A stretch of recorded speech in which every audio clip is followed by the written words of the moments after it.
Bonjour tout le monde, c'est Monsieur 2X. Donc dans cette vidéo, nous allons expliquer ce que c'est la forme explicite d'une suite numérique.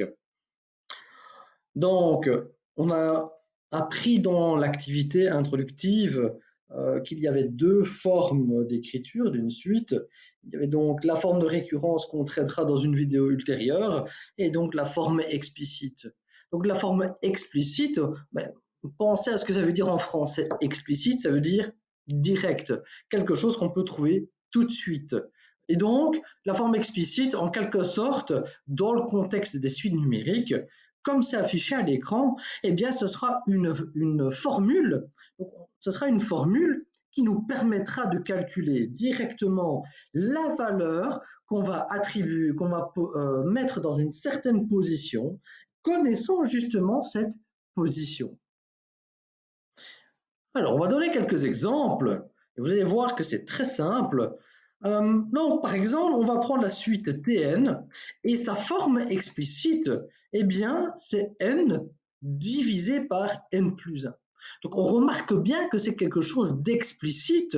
Donc là, on a une formule qui contient la position, le n faisant, rappelez-vous, référence à la position de l'élément dans ma suite de nombres.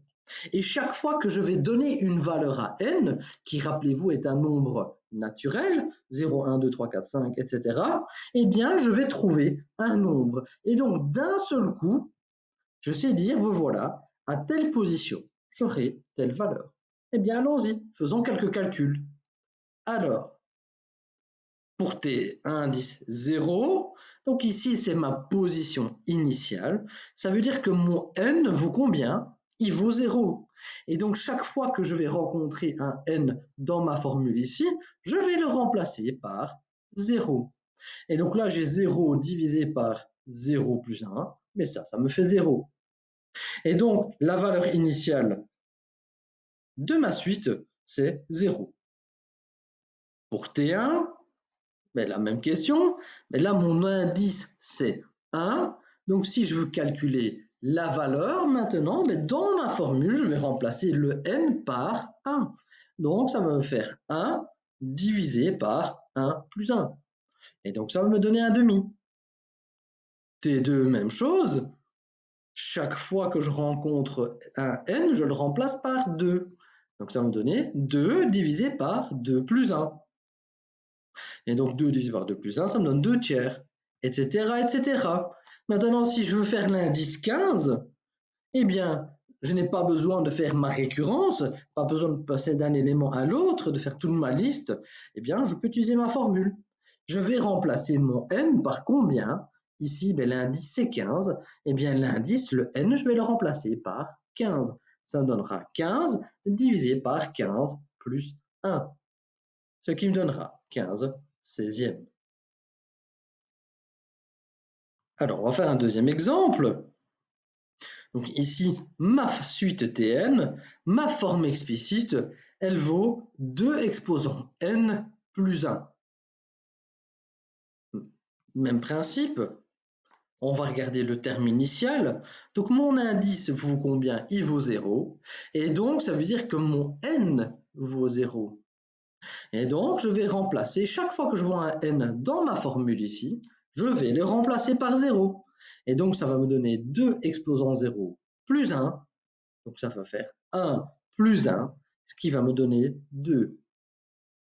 T exposant 1, ça va me faire 2 exposant 1 qui me donne 2 plus 1, ça me donne 2, 3.